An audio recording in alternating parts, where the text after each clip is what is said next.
Bab 01 Meninggalkan Rumah. Taizu duduk di sisi jalan kecil di desa, memandang langit biru dengan bingung. Taizu bukanlah nama aslinya, tapi nama panggilan. Karena kesehatannya yang buruk sebagai seorang anak, ayahnya takut dia tidak dapat hidup sehingga dia diberi julukan ini sebagai tradisi. Nama aslinya adalah Wang Lin. Keluarga Wang dianggap sebagai nama keluarga besar di daerah itu, keluarga tukang kayu. Keluarga Wang terkenal di daerah tersebut, dan mereka memiliki sejumlah toko yang menjual produk kayu. Ayah Taizu adalah anak kedua dari keluarga. Dia lahir dari seorang selir, oleh karena itu, dia tidak bisa mengambil alih bisnis keluarga, jadi dia meninggalkan rumah setelah dia menikah dan menetap di desa ini.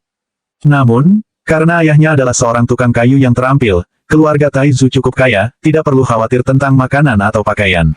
Mereka sangat dihormati di desa. Taizu sangat cerdas sejak dia masih kecil. Dia suka membaca buku dan memikirkan banyak hal. Hampir semua orang di desa setuju bahwa dia adalah anak ajaib. Setiap kali ayahnya mendengar seseorang memuji Taizu, kerutan di wajahnya akan memudar dan dia akan menunjukkan senyuman bahagia. Ibunya sangat menyayanginya. Bisa dikatakan bahwa dia tumbuh dalam cinta orang tuanya. Dia tahu bahwa orang tuanya memiliki harapan yang tinggi padanya. Anak-anak lain seusianya bekerja di ladang, sementara dia duduk di rumah sambil membaca. Semakin banyak dia membaca, semakin dia memikirkannya. Dia merindukan dunia di luar desa. Taizu mengangkat kepalanya dan melihat ke ujung jalan. Setelah menghela nafas, dia menutup bukunya, bangkit, dan berjalan pulang. Ayahnya sedang duduk di halaman. Sambil memegang pipa, dia menarik napas dalam-dalam dan bertanya, "Taizu, bagaimana pelajaranmu?"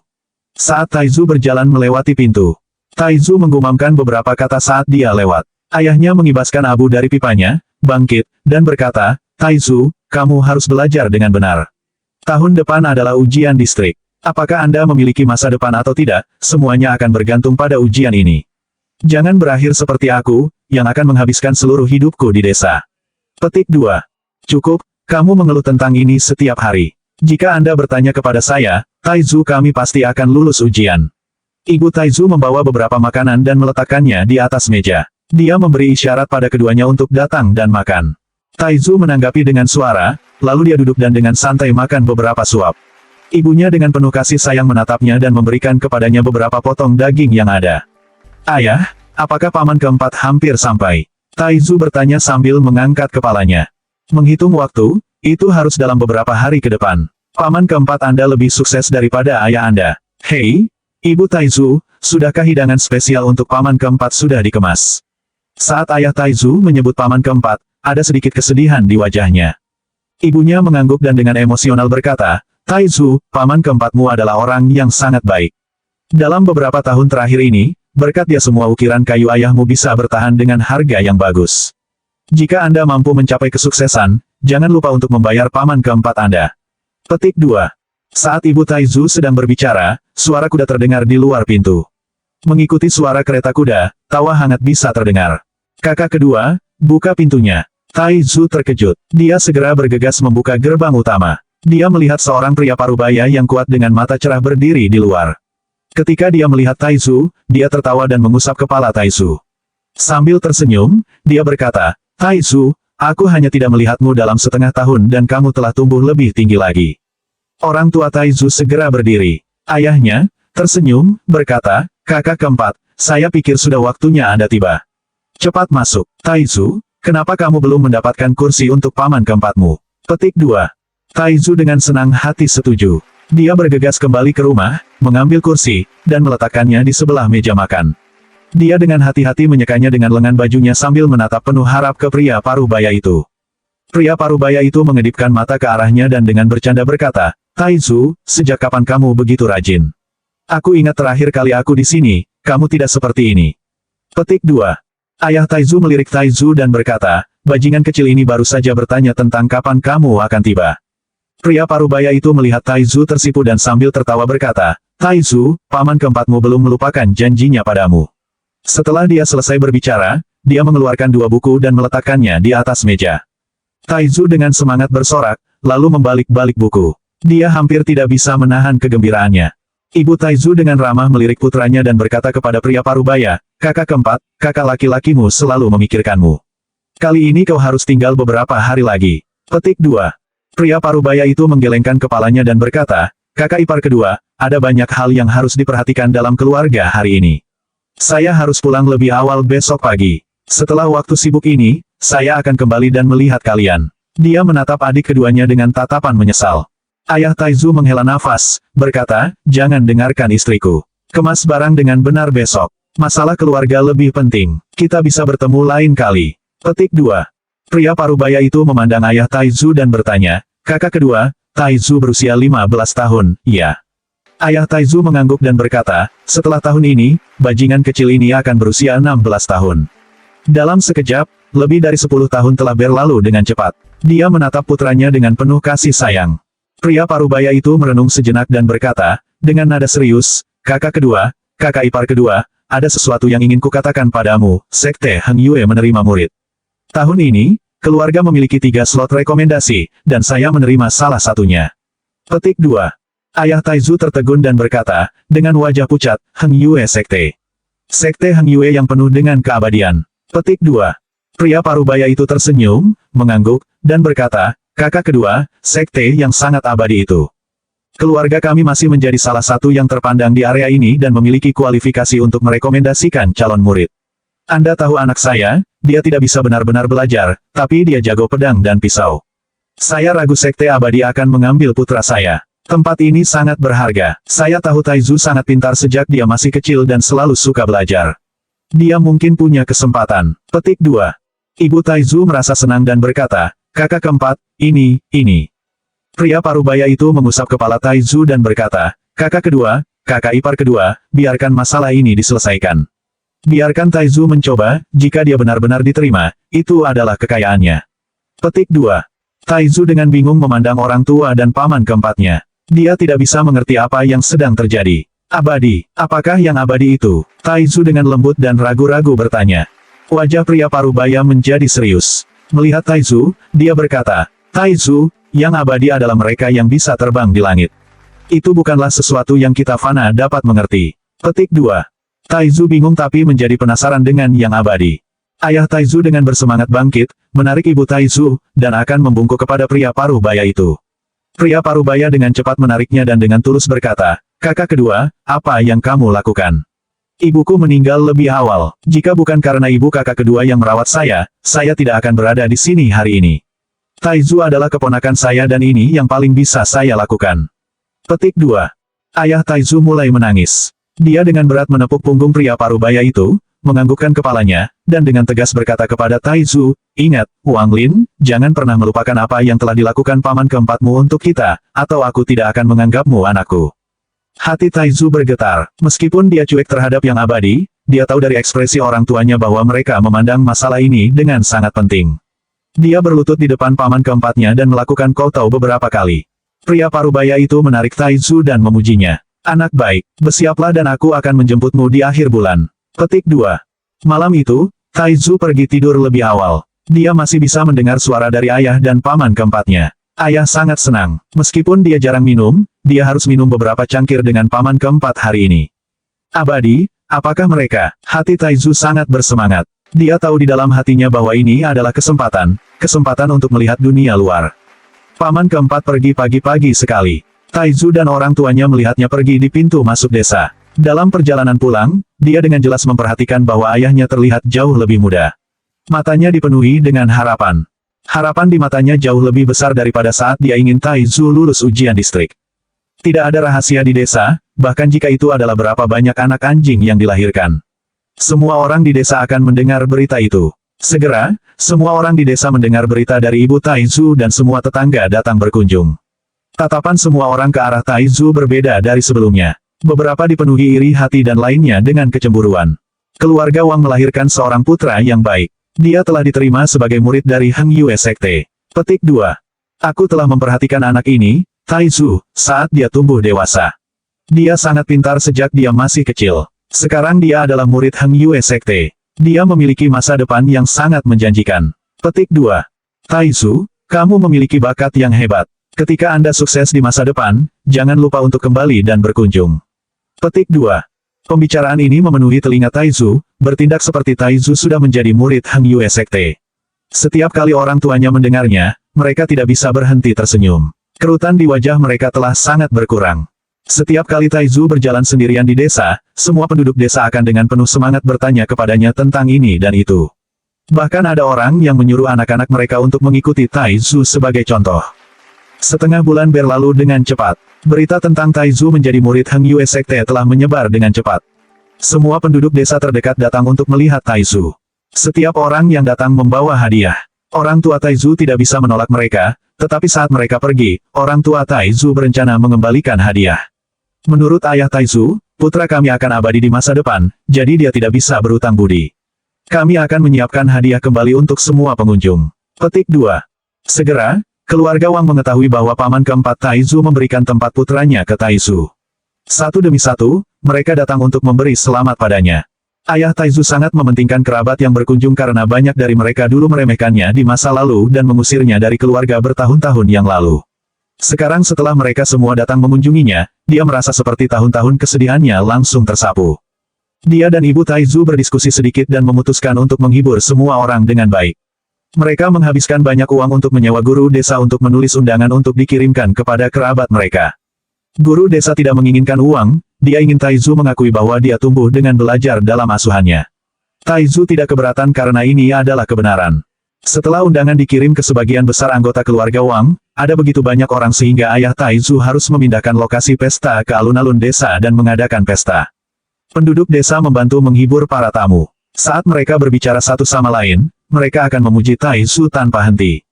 Ayah Taizu telah membawa istri dan putranya ke pintu masuk desa untuk secara pribadi menyambut para tamu dan memperkenalkan setiap kerabat kepada Taizu.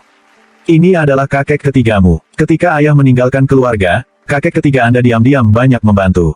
Taizu, kamu harus ingat untuk membalas kebaikannya, kata ayah Taizu sambil membantu seorang pria tua berambut putih. Taizu dengan cepat mengangguk. Orang tua itu memandang Taizu dan berkata, kakak kedua, waktu berlalu begitu cepat. Putramu sudah sebesar ini, masa depannya sudah lebih cerah darimu. Petik 2. Wajah ayah Taizu penuh dengan pancaran. Dia tersenyum dan berkata, kakek ketiga, Taizu sudah pintar sejak dia masih kecil. Dia pasti lebih baik dariku.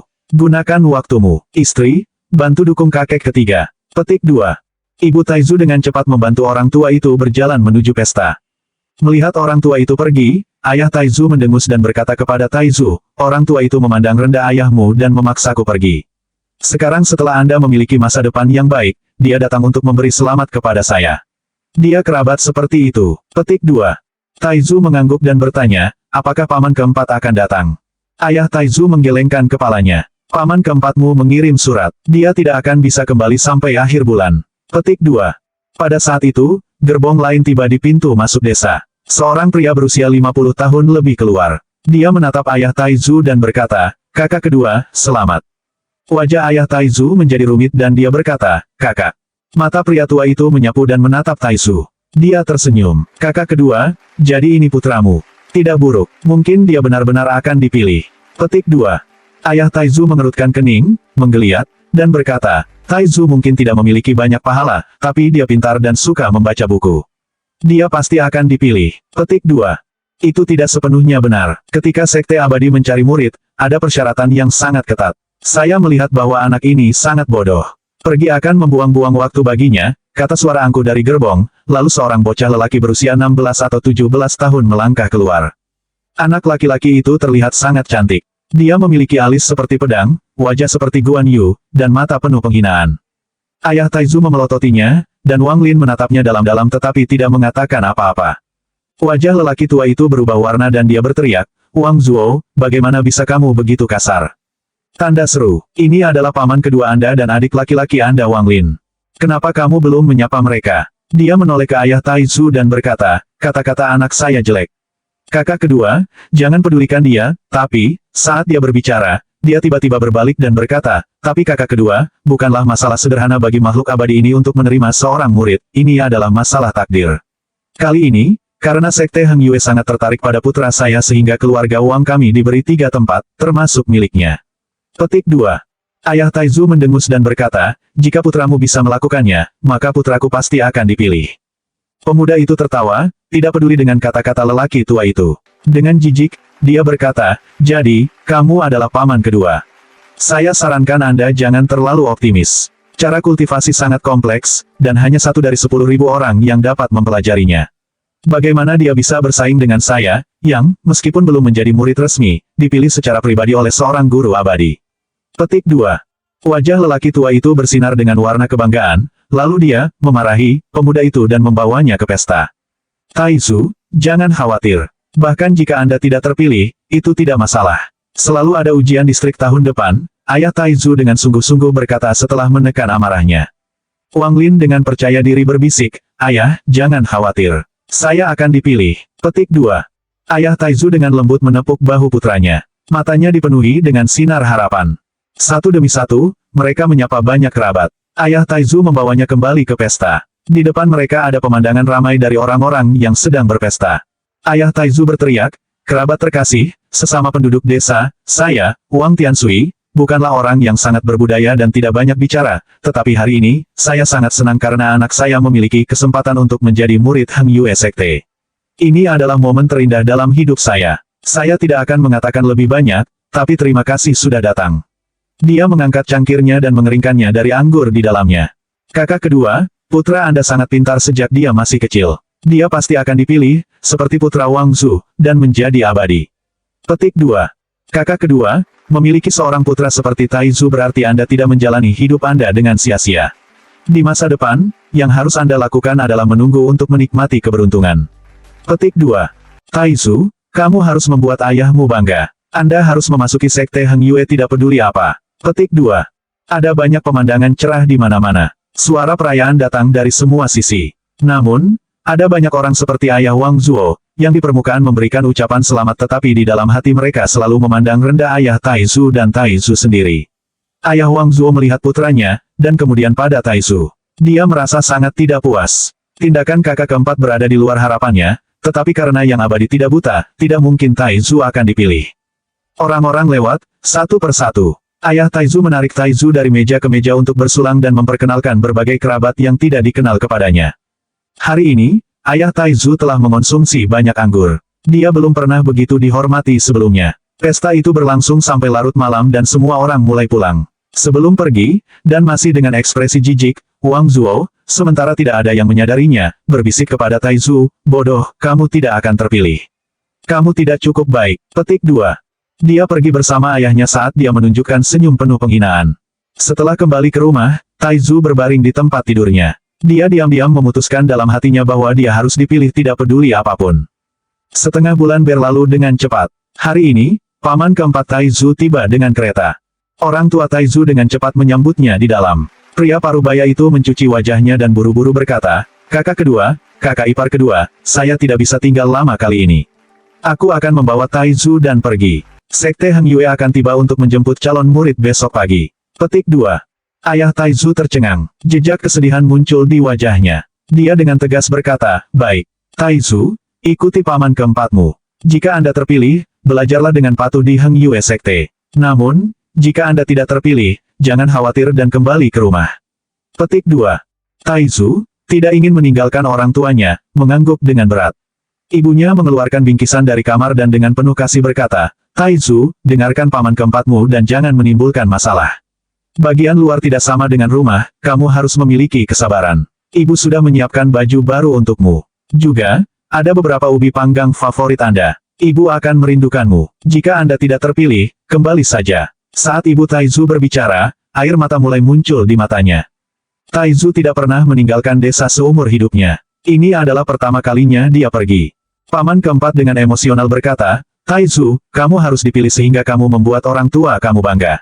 Kakak kedua, kakak ipar kedua, keluarga akan mengadakan perayaan besar dalam beberapa hari, jadi saya terlalu sibuk hari ini. Besok, saya akan menjemput kalian. Hasil untuk 3 kandidat seharusnya sudah keluar saat itu. Petik 2. Dia dengan cepat menarik Taizu ke kereta, mencambuk kudanya, dan berangkat. Dengan air mata berlinang, orang tua Taizu menatap kereta yang dengan cepat menghilang ke kejauhan. Taizu tidak pernah meninggalkan rumah sebelumnya. Apakah dia akan diganggu? Kata ibu Taizu sambil menggigit bibirnya. Matanya dipenuhi dengan kesedihan. Dia telah dewasa dan harus berurusan dengan kekayaannya sendiri. Ayah Taizu mengambil pipanya dan menarik napas dalam-dalam. Lebih banyak kerutan muncul di wajahnya. Bab 02 Dewa. Saat gerbong dengan cepat meluncur di sepanjang jalan, tubuh Wang Lin terpental dengan tanah yang tidak rata. Di pelukannya ada bungkusan yang berisi semua harapan orang tuanya. Dia meninggalkan desa tempat dia tinggal selama 15 tahun. Perjalanan itu tidak akan singkat. Wang Lin berbaring dan tertidur di gerbong. Tidak tahu berapa lama waktu telah berlalu, dia didorong dengan lembut. Dia membuka matanya untuk melihat ke atas untuk melihat paman keempat, yang menatapnya tersenyum dan bertanya, Taizu, bagaimana perasaanmu meninggalkan rumah untuk pertama kalinya? Wang Lin memperhatikan bahwa kereta telah berhenti, dan tersenyum. Tidak banyak yang bisa dikatakan, hanya sedikit cemas karena aku tidak tahu apakah aku akan dipilih oleh yang abadi atau tidak. Paman keempat tertawa dan menepuk bahu Taizu, berkata, oke, jangan terlalu dipikirkan. Ini rumah paman, kamu pergi istirahat dulu, lalu aku akan mengantarmu ke keluarga besok pagi. Petik 2. Ketika dia turun dari gerbong, Wang Lin berada di depan sebuah rumah beratap genteng. Dia kemudian mengikuti paman keempat ke sebuah ruangan. Wang Lin duduk di tempat tidur, tidak bisa tidur. Hal-hal yang dikatakan orang tua, desa, dan kerabatnya terlintas di benaknya. Dia masuk di dalam hatinya. Pikiran menjadi murid yang abadi menjadi lebih berat di benaknya. Waktu berlalu, sedikit demi sedikit. Sesaat kemudian matahari berangsur-angsur terbit. Wang Lin tidak banyak istirahat sepanjang malam, tapi dia masih penuh energi. Dengan sedikit ketakutan, dia mengikuti paman keempat ke rumah utama keluarga Wang. Ini adalah pertama kalinya Wang Lin melihat rumah sebesar ini, membuatnya linglung. Paman keempat berkata sambil berjalan, Taizu, kamu harus membuat ayahmu bangga. Jangan biarkan kerabat mengejekmu. Petik 2. Pikiran Wang Lin menjadi lebih tegang. Dia menggigit bibirnya dan mengangguk. Segera, paman keempat membawanya ke tengah halaman. Kakak tertua ayah Taizu berdiri di sana. Ketika dia melihat Taizu, dia mengangguk dan berkata, Taizu, ketika yang abadi tiba, jangan panik, ikuti saja kakakmu Wang Zuo. Lakukan semua yang dia lakukan. Petik 2. Nada bicara lelaki tua itu sangat kasar pada beberapa kata terakhir itu. Wang Lin tetap diam. Dia melihat sekeliling dan memperhatikan bahwa di samping Wang Zuo ada pemuda lain.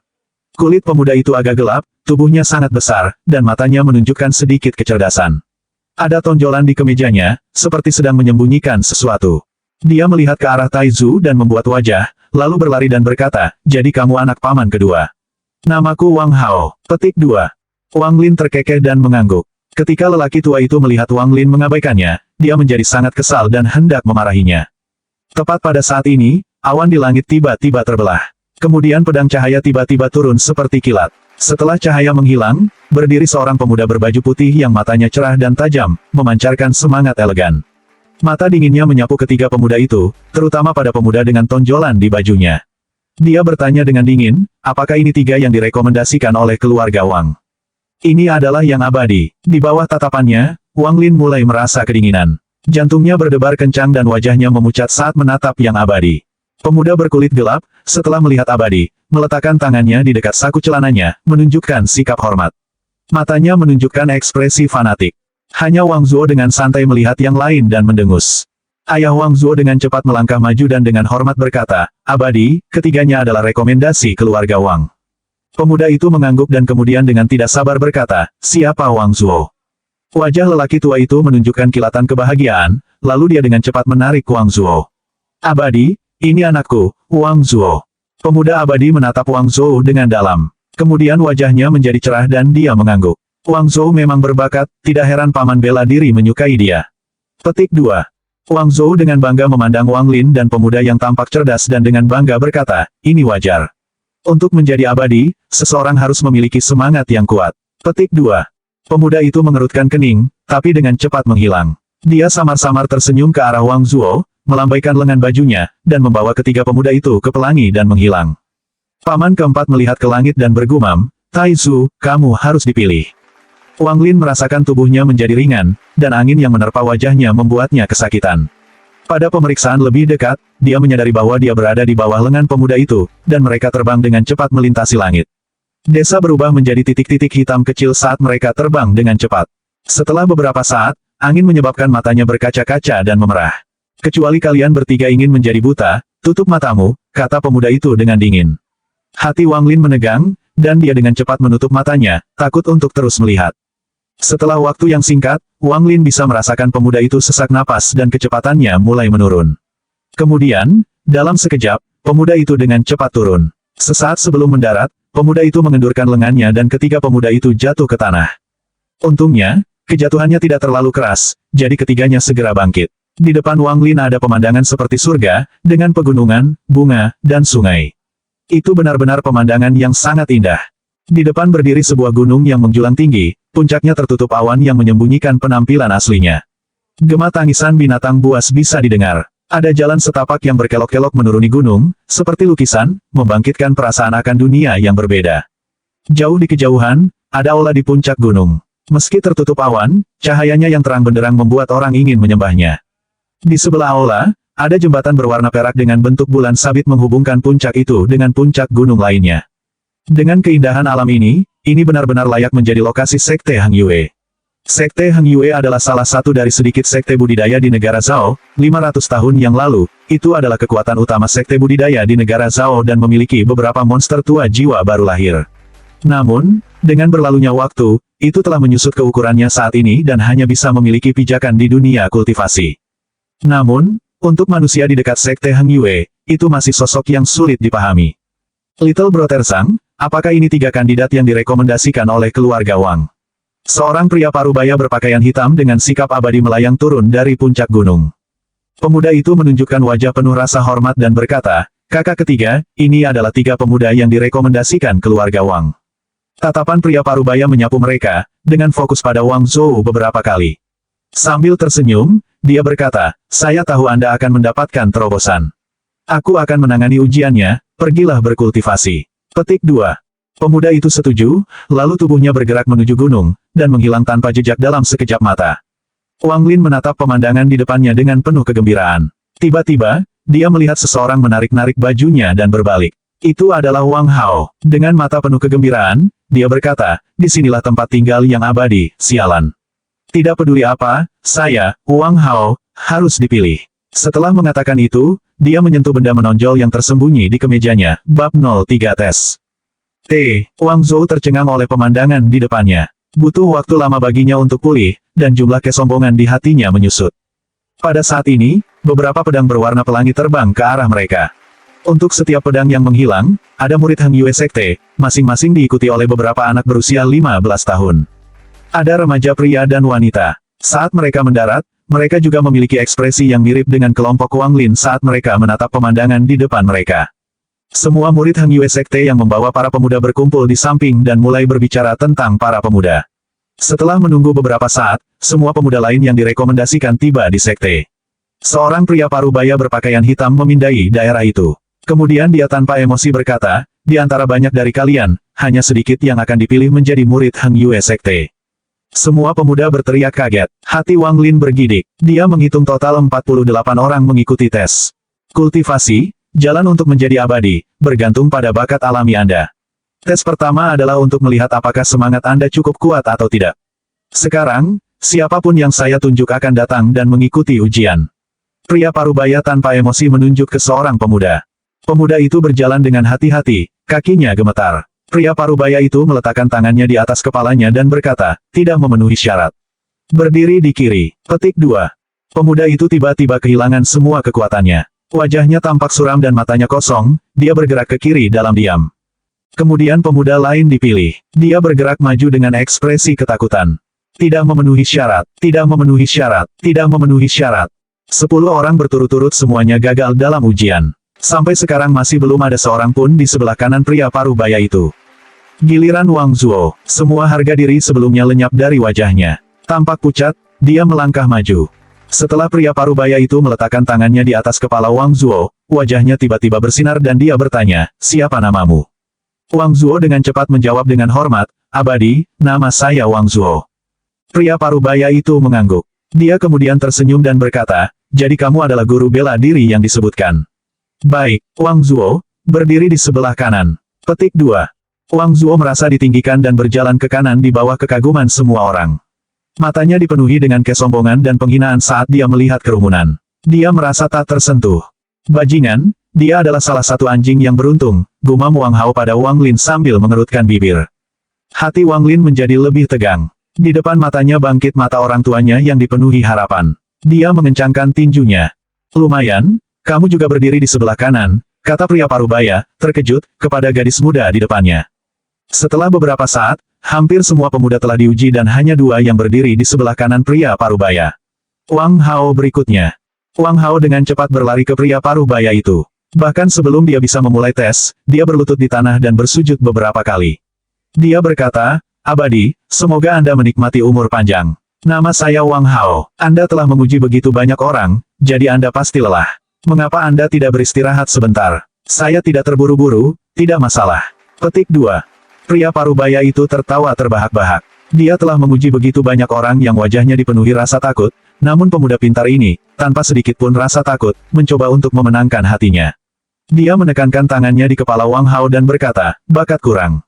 Tidak. Saat Wang Hao mendengar bahwa jiwanya kurang, hatinya jatuh. Tanpa menunggu pria parubaya itu selesai, dia dengan cepat mengeluarkan kotak giok dan menyerahkannya ke hadapannya. Wang Hao dengan bijak berkata, "Abadi, ayah saya menemukan ini secara tidak sengaja di gunung tetapi tidak dapat membukanya. Saya secara khusus membawanya untuk diberikan kepada Immortal." Petik 2. Pria parubaya itu terkekeh dan menggelengkan kepalanya. Dia hendak menolak Wang Hao, tetapi ketika dia memindai kotak itu, pupilnya tiba-tiba berkontraksi dan wajahnya tiba-tiba bersinar. Tidak buruk, ini setidaknya jamur berumur 300 tahun. Melihat kotak giok, itu disegel oleh seorang pembudidaya. Pantas saja ayahmu tidak bisa membukanya. Dia berhenti, lalu berkata dengan suara yang agak tersendat-sendat, "Aku membutuhkan penolong untuk alkimiaku. Apakah Anda bersedia menjadi penolong saya?" Petik 2. Wang Hao, terkejut, segera bangun. Perbedaan perlakuan itu seperti surga dan bumi, menyebabkan dia sangat bersemangat. Dia berseru, "Ya, Abadi, saya bersedia." Pria parubaya itu berkata, sambil terkekeh, "Karena kamu akan menjadi penolongku, aku tidak akan menganiaya kamu. Anda dapat berkultivasi seperti murid lainnya." Berdiri di sebelah kanan. Petik 2. Wang Hao sangat bersemangat di dalam. Dia berlari ke sisi kanan dan menatap Wang Zuo dengan penuh kemenangan. Wajah semua pemuda yang gagal menjadi pucat. Semuanya merasa sangat tertekan. Beberapa bahkan mulai menangis. Pria parubaya itu mengerutkan kening. Dia berteriak, "Singkirkan semua yang mulai menangis." Beberapa murid Heng Yue Sekte melangkah keluar. Mereka dengan cepat mengambil yang mulai menangis dan dengan santai menghilang dalam pedang cahaya. Pria parubaya itu menunjuk ke arah Wang Lin. Wang Lin menarik napas dalam-dalam. Dia dengan gugup berjalan menuju sisi pria parubaya, pikirannya benar-benar kosong. Berdoa dalam hati, dia tidak bisa tidak mengingat harapan di mata orang tuanya. "Saya pasti akan dipilih." Wang Lin berpikir dengan tekad. Tangan pria parubaya itu menekan kepalanya. Dengan wajah datar, dia mengucapkan dua kata yang paling ditakuti Wang Lin. Tidak memenuhi syarat. Wang Lin tidak ingat bagaimana dia berhasil sampai ke sisi kiri, dia hanya mendengar guntur musim semi menderu di telinganya dan gema dari dua kata yang diucapkan pria parubaya itu. Setelah beberapa saat, semua orang diuji, dan hanya 3 orang yang berdiri di sebelah kanan. Di mata semua orang, ketiganya tidak dapat diatasi dan sangat tinggi. Wang Zuo memandang Wang Lin dengan wajah penuh penghinaan, mengekspresikan penghinaan sepenuhnya terhadapnya. Sementara jiwa yang kuat dibutuhkan untuk menjadi kultivator, ketekunan bahkan lebih penting. Bahkan siswa biasa seperti Anda, dapat menjadi murid sekte jika Anda memiliki ketekunan yang cukup. Tes kedua adalah ketekunan. Pria parubaya itu berhenti, lalu berkata dengan wajah datar, "Ikuti langkah ke atas. Jika Anda mencapai puncak, Anda memenuhi syarat. Jika Anda belum selesai dalam 3 hari, Anda gagal. Mereka yang gagal akan dikembalikan ke keluarganya. Jika Anda tidak dapat bertahan lebih lama lagi atau menghadapi bahaya, berteriaklah dengan keras dan seseorang akan datang dan menyelamatkan Anda." Petik 2. Pria parubaya itu tersenyum pada 3 orang di kanannya dan berkata, "Kalian berdua, ikuti saya untuk bertemu dengan Bapak Bangsa. Kami juga akan menemukan Anda para master. Wang Hao, kamu tidak perlu pergi, ikut denganku ke rumah alkimia agar terbiasa dengan tempat itu." Petik 2. Setelah pria parubaya selesai memberikan instruksi, dia mengambil 3 pemuda yang dipilih dan menghilang ke pegunungan. Wang Lin menarik napas dalam-dalam, mata penuh tekad. Dia menaiki tangga batu tanpa ragu-ragu dan memulai ujian ketekunan. Dikurangi 3 pemuda terpilih dan 6 pemuda menangis yang dibawa pergi, 39 tersisa. Di antara 39 pemuda ini, yang sangat tertekan, yang sangat teguh, dan mereka yang ketakutan semuanya berjalan menuju masa depan mereka sendiri. Bab 04 Tak Berperasaan. Tangga batu yang tidak rata sangat berbahaya di kedua sisinya. Kesalahan sekecil apapun akan menyebabkan seseorang terpeleset dan jatuh. Setelah kurang dari setengah hari, kaki Wang Lin terasa seperti terbuat dari timah. Dia berkeringat dan kehabisan nafas, bahkan sulit untuk bergerak. Mendongak dari bawah gunung, jalan setapaknya tidak tampak panjang, tetapi sekarang, jejak ini terasa seperti tidak ada akhirnya. Hati Wang Lin mencelos. Dia tidak bisa membantu tetapi menimbulkan pikiran putus asa. Di depannya ada selusin anak laki-laki yang kuat secara fisik, perlahan mendaki. Mereka semua juga kehabisan napas. Sampai saat ini, belum ada yang menyerah. Wang Lin mengertakkan gigi. Dia tahu ini adalah kesempatan terakhirnya. Harapan orang tuanya memenuhi pikirannya. Pada saat itu juga, kaki seorang anak laki-laki di belakangnya tergelincir. Anak laki-laki itu jatuh dari sisi gunung sambil berteriak. Saya menyerah. Tolong. Semua orang berhenti untuk melihat ke bawah pada saat yang sama dan melihat cahaya gelap berkedip. Seorang murid Heng Yue Sekte muncul entah dari mana dan menangkap bocah itu. Tubuh mereka terlihat dengan lembut jatuh ke kaki gunung. Wang Lin pucat dan diam. Dia dengan hati-hati terus mendaki ke atas. Waktu sepertinya berjalan lebih lambat. 2 hari kemudian, dia bisa melihat bayang-bayang belasan pemuda di depannya. Wang Lin tidak tahu berapa banyak dari rekan-rekan ini yang akan menyerah, dia hanya tahu bahwa dia tidak boleh menyerah. Kakinya berdarah dan bengkak, dia merasakan kesemutan yang mengerikan setiap langkah yang diambilnya. Dia masih bertahan dan menggunakan tangannya untuk memanjat. Seorang pria parubaya dengan kulit yang sakit-sakitan melayang menuruni tangga dari puncak gunung. Anak-anak kecil, pertahankan hatimu kuat, karena jalan ini kejam. Tidak akan sia-sia, tidak ada yang sia-sia. Dia menghela nafas panjang saat dia melayang melewati pemuda pendaki. Pria parubaya itu melewati Wang Lin. Ini adalah pemuda ke-6 yang dia lewati, dan dia yang paling menyedihkan dari kelompok itu.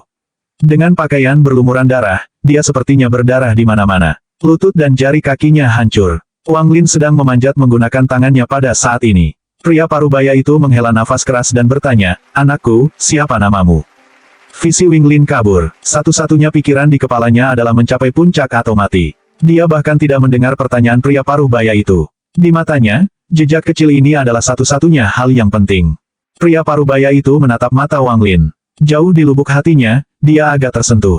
Dia meletakkan tangannya di kepala Wang Lin. Anak laki-laki ini memiliki ketekunan yang luar biasa. Sayang sekali dia kurang bakat. Sungguh sia-sia, sungguh menyia-nyiakan. Dia menatap Wang Lin dalam-dalam, lalu terus menuruni tangga. Malam berikutnya, tangan Wang Lin berlumuran darah. Dia meninggalkan jejak darah saat dia menaiki tangga. Dia tidak tahu bagaimana dia terus melaju, tetapi ada sesuatu yang terus mendorong tubuhnya untuk terus maju. Dia merasa dia bisa mati kapan saja. Matahari terbit di hari ketiga. Di kejauhan, Wang Lin hampir bisa melihat ujung tangga batu. Sayangnya, dengan akhir yang terlihat, dia mendengar suara gemuruh yang mengguncang hatinya. Waktu telah habis. Hanya 3 yang lolos. Sisanya, gagal. Petik 2. Wang Lin tertawa kecil dan pahit. Dia melihat ke bawah saat tubuhnya miring ke bawah di tangga. Kesadarannya benar-benar memudar. Pria parubaya berpakaian hitam dari 3 hari yang lalu berdiri di atas gunung. Dia melihat Wang Lin dari jarak kurang dari 50 meter dengan tatapan kejam di matanya. Beberapa murid Heng Yue Sekte turun dari puncak gunung. Mereka masing-masing berhenti di samping salah satu pemuda dalam perjalanan turun dan memberi mereka obat-obatan. Seorang murid perempuan dari Sekte Heng Yue berkata dengan suara dingin, "Senior, dari 39 penguji, 25 menyerah. Hanya 3 yang lulus ujian, dan 11 tersisa." Dia juga pernah mengalami ujian brutal ini. Dia mengandalkan seni bela diri yang telah dia latih sejak dia masih kecil. Dia hampir tidak memiliki ketekunan yang cukup. Bahkan sekarang, setelah 10 tahun berusaha, dia masih belum menjadi murid sejati. Pria parubaya berpakaian hitam memiliki pandangan sedingin es di matanya. Dia sedikit mengangguk sementara matanya melewati 11 remaja yang tidak sadar. Ambil 3 yang memenuhi syarat dan temukan pekerjaan untuk mereka lakukan di masa depan. Kirimkan 25 orang yang menyerahkan kembali kepada keluarga mereka. Adapun 11 orang terakhir, tunggu mereka bangun. Kirim mereka bersama ke rumah roh pedang untuk melihat apakah ada di antara mereka yang memiliki ikatan spiritual dengan roh pedang. Jika tidak, kirim mereka pulang. Setelah pria parubaya selesai di sini, dia pergi tanpa melihat lagi dan para pemuda di bawah. 3 hari kemudian, di rumah roh pedang, berdiri 11 remaja dengan wajah pucat. Luka di sekujur tubuh Wang Lin sudah sembuh, tapi luka di hatinya masih menganga. Rasa sakit karena kegagalannya terus menggerogoti pikiran dan tubuhnya. Ujian roh pedang ini dilakukan bukan oleh pria parubaya berbaju hitam, tapi oleh pria berkulit putih, seseorang yang belum pernah mereka lihat sebelumnya. Dia memiliki tatapan dingin dan kejam yang sama di matanya. Dia memandang para pemuda itu seolah-olah mereka adalah semut. Pria itu berkata, dengan ekspresi tidak sabar, "Ini adalah ujian terakhir. Jika Anda bisa masuk ke ruangan ini, Anda memenuhi syarat." Petik 2. Yang dilihat Wang Lin hanyalah sebuah bangunan yang sangat umum. Pintu depan gedung terbuka. Ketika dia melihat ke dalam, dia bisa melihat pedang dengan panjang berbeda. Masing-masing pemuda, satu persatu, berjalan menuju rumah. Yang pertama mendekat berada dalam jarak 5 meter dari rumah. Wajahnya memerah saat dia berjuang untuk mendekat, tetapi diusir oleh kekuatan yang tak terlihat. Tidak memenuhi syarat. Lanjut, kata pria berbaju putih. Wang Lin berada di urutan ketujuh. 6 orang sebelum dia semuanya mengalami nasib yang sama, diusir oleh kekuatan tak terlihat ketika mereka berada dalam jarak 5 meter dari rumah. Dia tersenyum pahit, dan dengan sedikit harapan terakhir di hatinya, melangkah maju. Saat dia mendekati tanda 5 meter, Wang Lin bisa terus melaju dengan mudah. Jantungnya berdegup kencang dengan antisipasi. Dia melangkah mendekat, 1 meter lebih. Dia belum merasakan ketidaknyamanan. Pria berpakaian putih itu mengucapkan, "Hei." Yang terkejut, matanya cerah, dan wajahnya menunjukkan sedikit ketertarikan. Dia dengan lembut berkata, "Jangan ragu untuk melanjutkan. Terus berjalan menuju rumah roh pedang. Jika Anda dikenali oleh roh pedang, Anda akan diterima sebagai murid sejati, bahkan jika Anda gagal dalam 2 ujian sebelumnya." Petik 2. 10 remaja lainnya yang berdiri di sana memiliki warna iri di wajah mereka. Mereka sangat cemburu pada Wang Lin. Wang Lin sangat tegang di dalam. Penampilan yang diberikan orang tuanya terlintas di benaknya lagi saat dia melangkah 1 meter lebih dekat ke pintu. Hanya tersisa 3 meter untuk mencapai pintu. Wang Lin mengambil langkah lain. Dia tiba-tiba merasakan kekuatan besar mengalir ke arahnya. Wang Lin kehilangan kendali atas tubuhnya dan dikirim terbang lebih dari 10 meter. Semua pemuda lainnya memandang Wang Lin dengan ekspresi mengejek di mata mereka. Mereka mengira Wang Lin sama seperti mereka, tanpa peluang. Dengan tawa pahit, Wang Lin bisa merasakan luka menganga di hatinya semakin membesar. Mata berharap orang tuanya berangsur-angsur menghilang dari pikirannya. Pria dengan mata putih menjadi dingin lagi dan dia berkata, "Gagal." Lanjut, bab 05 kembalinya. Pada akhirnya, tidak satupun dari 11 pemuda yang lulus ujian. Ada seorang gadis muda yang berhasil mencapai Wang Lin. Pada hari itu, semua pemuda yang gagal dalam ujian dikirim kembali ke dasar gunung. Para murid Heng Yue Sekte membawa mereka pulang satu persatu. Orang yang datang untuk membawa pulang Wang Lin adalah pemuda yang sama yang telah menjemputnya. Di belakangnya adalah Wang Zuo dan Wang Hao. Pemuda itu menggenggam tangannya dan berkata, "Saudara Wang Zuo, selamat telah menjadi murid paman guru. Anda memiliki masa depan yang cerah di depan Anda." Petik 2. Wajah Wang Zuo menunjukkan ekspresi arogan. Dia dengan bangga berkata, "Itu wajar. Guru berkata bahwa setelah saya selesai mengurus urusan duniawi di rumah, dia akan mengajari saya teknik kultivator setelah saya kembali." Petik 2. Wang Hao mengangkat kepalanya dan menambahkan di samping, "Aku selalu meremehkan sikap sombongmu. Jadi bagaimana jika Anda memiliki seorang master? Saya akan bisa belajar bagaimana membuat pil abadi." Petik 2. Wang Zuo menatap tajam Wang Hao, lalu dia mengalihkan pandangannya ke Wang Lin, yang diam-diam berdiri di sana. Dia tersenyum, dan berkata, "Taizu, bagaimana? Saya katakan sebelumnya bahwa Anda tidak memiliki kemampuan, tetapi Anda dan ayah Anda tidak akan mempercayainya. Sekarang kita tahu hasilnya." Petik 2. Taizu mengangkat kepalanya, sedikit menatap Wang Zuo, dan berkata, "Tuan, orang tua saya sedang menunggu saya di rumah. Tolong bawa saya kembali secepat mungkin." Petik 2. Wang Zuo melihat Wang Lin berani mengabaikannya dan mencibir. "Anak udik kecil, lebih baik kamu menjadi seorang tukang kayu di desa kecil selama sisa hidupmu, seperti ayahmu." Pemuda abadi mengeluarkan senyum tipis saat dia melihat ketiga pemuda di depannya, tetapi tidak mengucapkan sepatah kata pun. Dia melambaikan lengan bajunya dan membawa ketiganya saat mereka menghilang dari gunung Heng Yue Sekte. Membandingkan penerbangan ini dengan yang terakhir, suasana hati Wang Lin seperti langit dan bumi. Sebelumnya, dia penuh harapan, tetapi sekarang, dia penuh dengan keputusasaan. Beberapa saat kemudian, rumah Wang klan mulai terlihat. Wang Lin membuka matanya. Dia bisa melihat dari jauh rumah klan yang diterangi perayaan dengan suasana yang meriah. Ada jauh lebih banyak meja perjamuan daripada saat ayahnya mengatur pesta di desa. Mereka menutupi hampir seluruh halaman. Semua anggota keluarga Wang ada di sana. Bahkan mereka yang pergi membeli kayu telah kembali. Perayaan berjalan lancar, penuh dengan minuman dan obrolan. Pimpinan perjamuan adalah kakak laki-laki Wang Tianshui, dan saudara ketiga Wang Tianshui. Semua kerabat mengelilingi mereka bertiga untuk memberi mereka ucapan selamat. Adegan itu sangat meriah. Mata mereka dipenuhi dengan rasa iri, tetapi mulut mereka penuh dengan sanjungan. Terutama terhadap ayah Wang Lin, yang tidak bisa tidak mengingat kesedihan dari masa lalunya. Paman ke-6 Wang Lin berseru, "Kakak kedua, kali ini putra Anda pasti akan dipilih. Setelah ini Anda tidak perlu lagi menjadi tukang kayu. Siapapun yang melihatmu tidak akan punya pilihan selain memanggilmu lebih tua." Petik 2. Paman kelima Wang Tianshui berkata, "Lao Er, dulu aku sudah tahu hidupmu tidak akan normal. Anda mengabdikan hidup Anda untuk Taizu. Sekarang dia akan menjadi abadi, Anda sebagai ayahnya pasti luar biasa." Petik 2. Kakak kedua, kali ini anakmu Taizu dan putraku akan dipilih. Kami bersaudara belum pernah bertemu satu sama lain dalam 10 tahun. Kali ini, kita harus minum bersama, apapun yang terjadi. Kata ayah Wang Hao, sambil membawakan gelas-gelas anggur. Dia juga saudara ketiga Wang Tianshui. Ayah Taizu memandang semua kerabat yang dulu meremehkannya. Semua kesedihan dari masa lalunya terhapus. Namun, dia tidak bisa membantu tetapi merasakan batu raksasa membebani hatinya. Taizu, kamu harus dipilih. Kakak ipar kedua, kali ini pernikahanmu dengan saudara laki-laki kedua membawakan keberuntungan untukmu. Memiliki Taizu sebagai anak Anda, siapa di daerah tetangga yang tidak akan mengenal Anda? Petik 2. Kakak ipar kedua, anakmu Taizu memiliki kemampuan lebih dari anakku. Sejak Taizu masih kecil, dia sangat pintar. Petik 2. Ibu Taizu, meski kami satu keluarga, ada banyak kerabat-kerabat yang sudah menikah saat ini. Putri saya belum menikah, dan seusia dengan Taizu. Taizu tampan dan aku menyukainya. Mengapa kita tidak mengikat ikatan antara keluarga kita? Seperti ayah Taizu, ibunya dikelilingi oleh sekelompok kerabat perempuan yang dengan antusias mengobrol di sampingnya.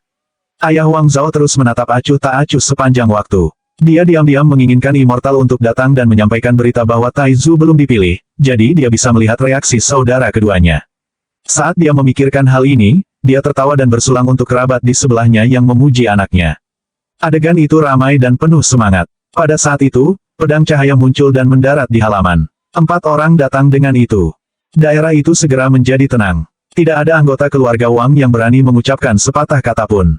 Murid Heng Yue Sekte menyapu seluruh area dan diam-diam menghela nafas. Dia ingat ketika dia terpilih sebagai murid Heng Yue Sekte. Kampung halamannya juga merayakan seperti ini. Dia tiba-tiba menatap Wang Lin dengan tatapan kasihan. Dia tahu bahwa hal yang akan dialami oleh pemuda ini bukanlah sesuatu yang dapat ditangani oleh seorang remaja. Dia memiliki jalan yang kejam di depannya, murid itu menggelengkan kepalanya dan pergi dengan pedang cahaya. Praktisi abadi tidak dapat memiliki keinginan duniawi. Urus apa yang Anda butuhkan, saya akan menjemput Anda dalam 3 hari. Suaranya menggema dari kejauhan. Ketika ayah Wang Zuo melihat cuti abadi, dia dengan cepat menghampiri putranya dan bertanya, apakah Immortal Hui Bing mengambilmu sebagai muridnya? Wang Zuo berkata, dengan wajah penuh kebanggaan dan kesombongan, tentu saja. Guru telah mengatakan bahwa dalam 10 tahun saya akan bisa menjadi kepala murid Sekte Heng Yue. Petik 2. Ayah Wang Zuo sangat senang. Dia menepuk pundak putranya dengan keras, dan tertawa. Bagus, Wang Zuo, kamu akan menjadi abadi di masa depan. Keluarga Wang kita akan memiliki kehidupan abadi. Petik 2. Wajah ayah Wang Hao juga memiliki ekspresi cemas saat menatap Wang Hao. Ketika dia hendak bertanya, Wang Hao menghela nafas dan berkata, ayah, kamu tidak perlu bertanya. Putramu sudah menjadi murid Sekte Heng Yue. Petik 2. Ayah Wang Hao sangat gembira. Dia mengambil cangkirnya dan meminumnya dengan keras. Wang Zuo memiliki ekspresi jijik di wajahnya. Dia berkata dengan nada menghina, paman ketiga, kamu melahirkan seorang putra yang baik. Dia telah kehilangan banyak wajah dari keluarga Wang. Di depan semua orang dia menyanjung yang abadi dan kemudian, hanya dengan mengandalkan suap dia bisa menjadi penolong. Petik 2. Wang Hao mengangkat alisnya dan berkata, aku senang, jadi kenapa? Di masa depan, mari kita lihat siapa yang memiliki teknik kultivator yang lebih kuat, lalu kita akan melihat siapa yang kehilangan wajah kekeluargaan. Petik 2. Ayah Taizu melihat ekspresi tertekan yang dikenakan putranya, menyebabkan tubuhnya bergidik. Dia memiliki perasaan yang tidak menyenangkan. Taizu, apa, bagaimana denganmu? Ibu Taizu bertanya, penuh harapan, bab 06 penghinaan. Taizu terdiam saat Wang Zuo, dengan nada mengejek, berkata, saya telah mengatakan sebelumnya bahwa anak ini tidak memiliki bakat apapun. Yang dia lakukan hanyalah pergi dan kehilangan muka untuk keluarga kami. Saya lulus pada tes pertama, jadi saya tidak melihatnya sampai nanti. Beberapa hari kemudian, saya mendengar bahwa dia gagal dalam ketiga tes tersebut. Dia mungkin juga tidak pergi. Aku lebih suka jika putra paman keempat pergi. Petik 2. Paman keempat Taizu mengerutkan kening dan berkata, Wang Zuo, bahkan jika kamu akan menjadi abadi, apa yang mungkin kamu ketahui tentang apa yang dapat atau tidak dapat dilakukan oleh putraku? Keberanian. Petik 2. Ada kilatan dingin di mata Wang Zuo. Dia diam-diam tertawa, tapi tidak mengatakan apapun. Ayah Taizu tiba-tiba tampak seperti dia telah berusia lebih dari 10 tahun dan jatuh ke kursinya. Ibu Taizu juga kaget, dia tidak percaya apa yang terjadi. Dia bertanya, Taizu, apakah ini benar? Taizu menggigit bibirnya sampai mulai berdarah. Dia jatuh ke tanah dan melakukan kowtow beberapa kali. Dia berbisik, Ibu, Ayah, Taizu tidak dipilih oleh Yang Abadi. Maaf, aku akan membalas kalian berdua di kehidupan selanjutnya. Petik 2. Ibu Taizu menyadari putranya putus asa. Dia dengan cepat berlari dan membantu Taizu berdiri. Dia berbisik, "Nak, jangan khawatir. Jadi bagaimana jika Anda tidak dipilih oleh Yang Abadi? Tahun depan ada ujian distrik. Nak, jangan terlalu keras pada dirimu sendiri. Jangan lakukan hal bodoh juga. Ayah dan ibumu masih mengharapkanmu hadir di pemakaman kami." Petik 2. Ayah Taizu tersentak dari linglung. Dia menyadari kondisi mental seperti apa Taizu. Jantungnya bergetar, dan dia dengan cepat berlari ke arah putranya. Memegangnya, dia dengan gugup berkata, "Taizu, lebih baik kamu tidak melakukan hal bodoh. Dengarkan ayahmu. Ayo pulang dan belajar giat untuk ujian distrik tahun depan." Petik 2. Kerabat di sekitarnya dengan cepat pindah dari keluarga Taizu. Mereka semua berkumpul seolah-olah sedang menonton pertunjukan, bergosip dan berbagi komentar tentang acara yang berlangsung di hadapan mereka. Paman ke-6 Taizu menyindir, "Saya selalu tahu bahwa anak Taizu ini tidak memiliki bakat apapun. Bagaimana dia bisa dibandingkan dengan Wang Zuo?" Petik 2. Benar sekali. Karena ini pasti akan terjadi, mengapa bersikap seperti dia sudah diterima? Betapa memalukan. Lao Er, kamu sudah setua ini. Bagaimana Anda masih bisa melakukan sesuatu yang begitu bodoh? Tidak heran ayah tidak memberimu bagian dari warisan saat itu, kata paman ketiga Taizu dengan sinis. Kalau Anda tanya saya, cerita bahwa anak ini selalu pintar sejak kecil itu dibuat-buat. Mungkin karena Lao Er tahu bahwa dia sendiri adalah orang yang gagal. Dia mencoba meningkatkan reputasi putranya dengan berbohong, dan sekarang dia terungkap. Kata paman kelima Taizu, yang wajahnya berubah jelek. Seorang kerabat perempuan mencemooh, dari 3 anak yang diuji, hanya dia yang gagal.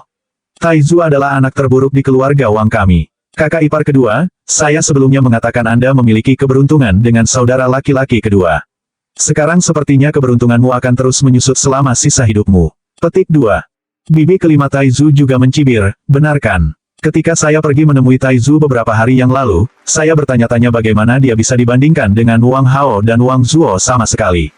Petik 2. Kerabat perempuan lainnya tanpa ampun berkata, aku telah melihat bahwa anak itu Taizu tidak memiliki bakat apapun. Lihat saja ibu dan ayahnya. Bagaimana mereka bisa melahirkan orang baik. Di keluarga Wang kami, hanya anak laki-laki tertua dan anak laki-laki ketiga yang baik. Taizu, hanya dengan nama itu dia terdengar seperti orang idiot. Petik 2.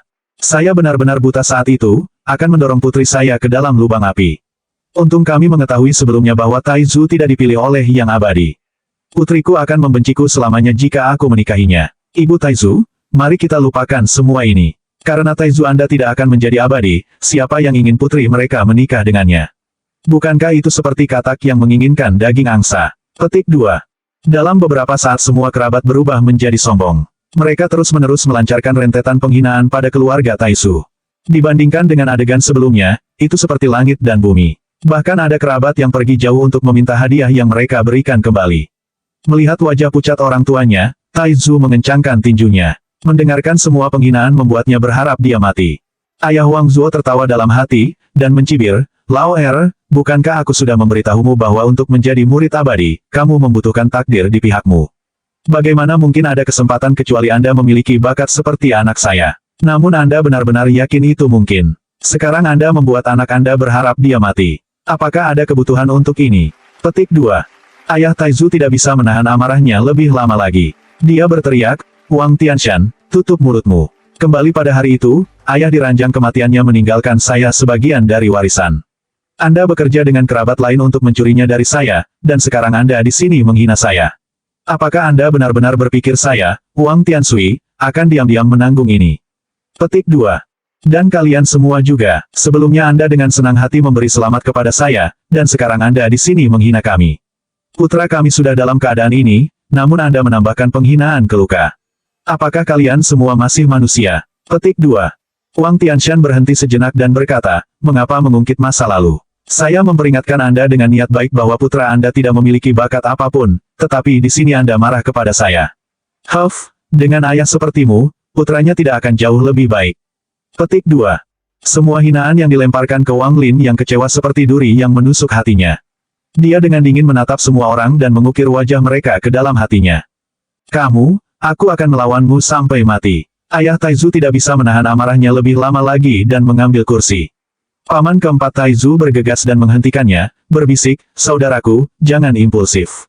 Kakak laki-laki memiliki banyak pelayan. Dengarkan aku, jangan repot-repot dengannya. Petik 2. Paman keempat Taizu memelototi Wang Tianshan dan berkata, "Kakak tertua, apakah itu cara untuk berbicara?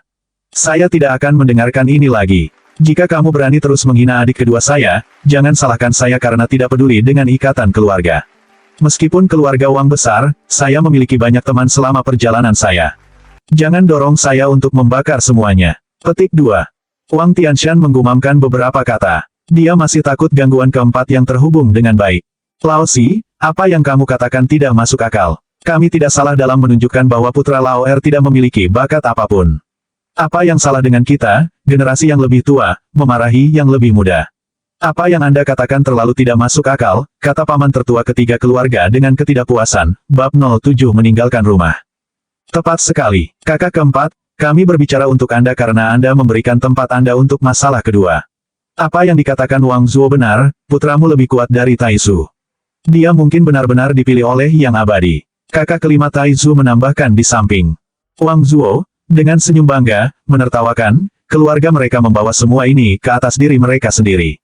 Ayah saya dan saya memperingatkan mereka sebelumnya. Keluarga yang tidak berguna ini sama keras kepala seperti keledai. Sekarang mereka menabrak dinding. Petik 2. Wang Hao, dengan wajah pucat berkata, "Taizu, dia." Sebelum dia bisa menyelesaikannya, ayah Wang Hao menatapnya dengan tajam. Dia kehilangan kepercayaan diri dan diam setelah itu. Paman keempat Taizu menghela nafas panjang dan berkata, "Siapapun yang mengungkit ini lagi berarti dia memiliki sesuatu terhadapku, biarkan ini dilakukan." Taizu yang tidak dipilih hanya dapat dikatakan bahwa dia tidak cukup beruntung dan tidak ada yang lain. Taizu tidak mengambil hati, "Anda bisa datang ke paman keempat Anda untuk apapun. Saya tidak memiliki suara dalam sekte abadi, tetapi ketika datang ke sekte normal, paman Anda masih memiliki kemampuan untuk masuk ke dalam Anda. Anda bisa pergi dengan anak saya, Husi. Saya selalu berencana mengirimnya ke sebuah sekte untuk dilatih." Wang Zuo terkekeh saat mendengar itu. Dia dengan mencemooh berkata, "Taizu, saya katakan pergi dengan paman keempat. Ketika Anda sampai di sana, Anda dapat memberitahu mereka bahwa Anda adalah sampah yang ditolak oleh makhluk abadi. Mereka mungkin benar-benar membawamu." Petik 2. Wang Lin perlahan mengangkat kepalanya. Dia melihat sekeliling, memelototi semua kerabat di sekitarnya. Saat matanya akhirnya tertuju pada Wang Zuo, dia berkata, "Wang Zuo, tandai kata-kataku. Aku, Wang Lin, pasti akan memasuki sekolah abadi. Aku juga tidak akan pernah melupakan bagaimana kamu dan ayahmu menghina keluargaku." Petik 2. Wang Zuo tertawa ketika dia mendengar kata-kata Taizu tapi sebelum dia bisa mengatakan apa-apa lagi, paman keempat berteriak pada Wang Zuo, "Dasar bocah nakal. Aku akan menyia-nyiakanmu sekarang. Mari kita lihat apakah yang abadi masih menginginkanmu." Petik 2.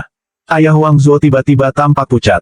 Dia buru-buru melangkah di depan Wang Zuo. "Kakak keempat, kamu tidak akan berani." Kerabat di sekitarnya semua menahan senyum dingin di wajah mereka saat mereka menyaksikan peristiwa yang terjadi di depan mereka. Paman keempat Taizu tertawa. Dia memiliki tatapan tajam di matanya. Dengan suara rendah dan dalam, dia berkata, "Benarkah saudara? Saya tidak berani." Petik 2. Ayah Taizu dengan cepat melangkah maju untuk menarik saudara keempatnya kembali. "Kakak keempat, dengarkan kakak kedua Anda. Anda memiliki istri dan anak di rumah, bertingkah seperti ini tidak layak untuk Anda. Saya akan selamanya mengingat apa yang telah Anda lakukan untuk saya, bawa saja keluarga saya pulang." Petik 2. Paman keempat memelototi ayah Wang Zuo. Dia kemudian mengangguk pada saudara keduanya, dan melanjutkan untuk meninggalkan rumah bersama Taizu dan keluarganya. Bahkan dari jauh, Wang Lin bisa mendengar kerabat di halaman mengejek dia dan keluarganya. Keluarga itu duduk di gerbong paman keempat saat dia memberi mereka tumpangan pulang. Keheningan menyelimuti bagian dalam gerbong. Ayah Taizu diam-diam menghela nafas. Tidak benar untuk mengatakan bahwa dia tidak kecewa, tapi Taizu tetaplah putranya. Dia akhirnya memecah keheningan. "Taizu, ini bukan apa-apa, oke. Ketika saya dipaksa keluar rumah sebelumnya, saya jauh lebih sedih daripada Anda, namun saya tetap bertahan. Dengarkan ayahmu, pulang dan belajar, berusahalah untuk meraih hasil yang baik dalam ujian distrik tahun depan.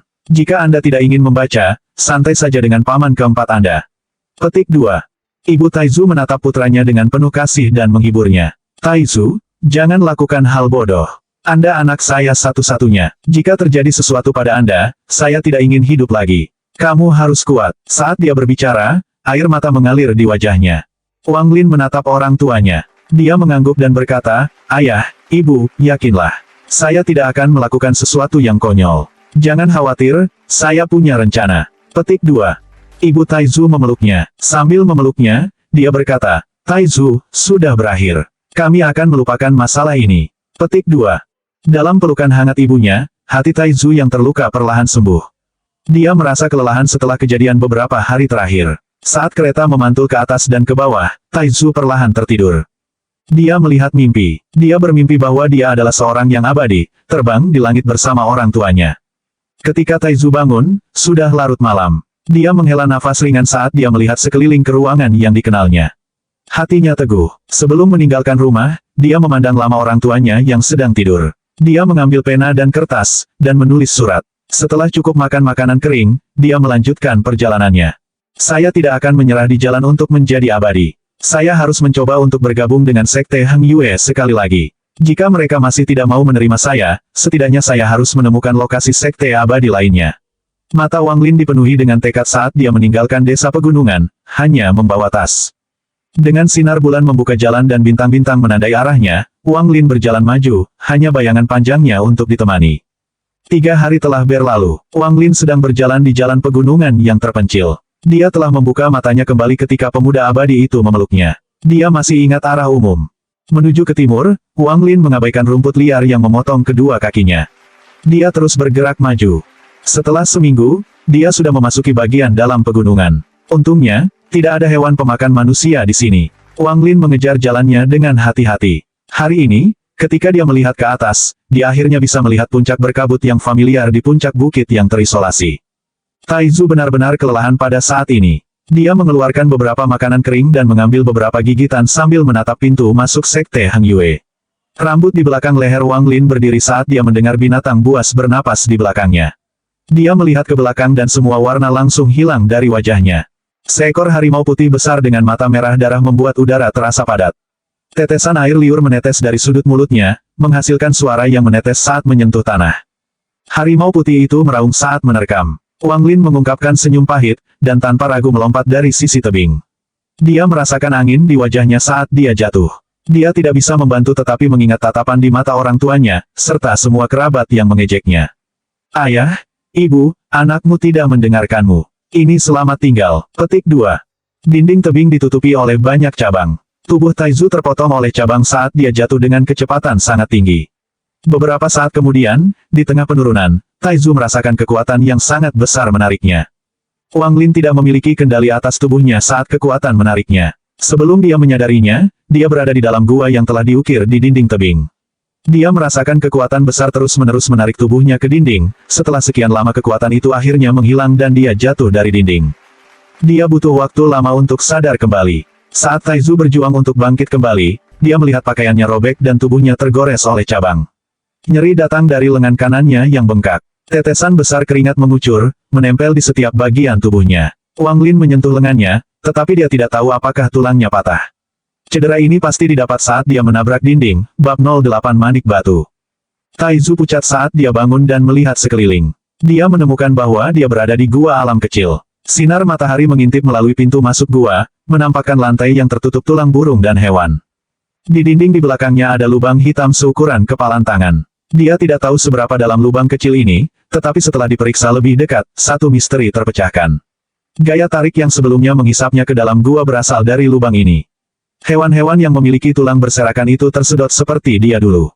Pengisapan dari lubang harus dilakukan secara spontan. Saat dia muncul di depan gua ini selama kejatuhannya, lubang misterius menariknya masuk dan menyelamatkan hidupnya. Taizu, menahan penderitaan di lengan kanannya, hendak keluar dari gua ketika tulang-tulang di tanah tiba-tiba mulai bergerak menuju lubang. Dia dengan cepat berguling ke sudut gua tanpa jeda sesaat saat dia merasakan angin di belakangnya. Daya isap yang tak terbayangkan tiba-tiba datang dari lubang kecil itu. Semua tulang bergetar saat terbang menuju lubang. Beberapa tulang yang lebih besar tertancap di dinding, lubang kecil. Pada saat itu, seekor burung tersedot saat terbang melewati pintu masuk gua. Itu mendesis di udara sampai berceceran di dinding gua. Setelah sekitar 1 jam, Gaya berhenti menarik. Wang Lin menatap ngeri pada mayat burung yang baru saja meninggal. Dia tidak menggerakkan tubuhnya sama sekali, hanya duduk diam, sambil menghitung waktu. Setengah jam kemudian, penyedotan dimulai lagi. Ini berulang beberapa kali. Wang Lin telah memahami waktu lubang penyedotan yang aneh. Itu akan mulai menghisap setiap 30 menit selama 60 menit. Memanfaatkan celah waktu antara penyedotan, Wang Lin dengan susah payah merangkak menuju pintu masuk gua. Saat dia melihat ke bawah, dia tidak bisa membantu tetapi mengungkapkan senyum pahit. Di bawahnya ada hutan, dan tanah yang nyaris tak terlihat ditutupi bebatuan. Tebingnya sangat curam, tidak mungkin dia turun dengan lengannya yang patah. Jarak dari tanah diukur lebih dari beberapa puluh meter. Jika dia mencoba melompat, itu pasti akan menjadi akhir. Tas berisi makanan tertinggal di puncak gunung tanpa ada cara baginya untuk mengambilnya. Saat ini makanan adalah masalah terpenting yang harus dia selesaikan. Saat dia merenung, dia tiba-tiba teringat waktu hisap dan bergegas kembali ke sudut gua. Waktu di dunia luar sepertinya berlalu dengan cepat. Wang Lin bisa merasakan tubuhnya semakin lemah dan semakin lemah. Dia tidak punya perasaan di lengannya, itu benar-benar mati rasa. Dia tersenyum pahit saat dia berkata pada dirinya sendiri, terjebak di sini berarti kematian yang lambat, tapi melompat ke bawah akan menjadi kematian instan. Dia melihat mayat berdarah dari burung yang tersedot tadi. Dengan sedikit ragu, dia berjalan mendekat, mengambilnya, dan dengan enggan menggigitnya. Rasanya sangat mengerikan. Dia menghembuskan napas saat daging mentah di mulutnya membanjiri indranya, tapi kemudian terus memakannya. Dia hampir tidak mengunyah dagingnya, memilih untuk menelannya hampir utuh. Taizu merasakan kehangatan memasuki perutnya saat perutnya bergolak. Dia memakan burung itu dengan cepat dalam gigitan besar, lalu dia berdiri dan menarik napas dalam-dalam agar dirinya tidak memuntahkan semuanya. Dia melemparkan sisa-sisa burung itu ke samping dan duduk di dinding gua.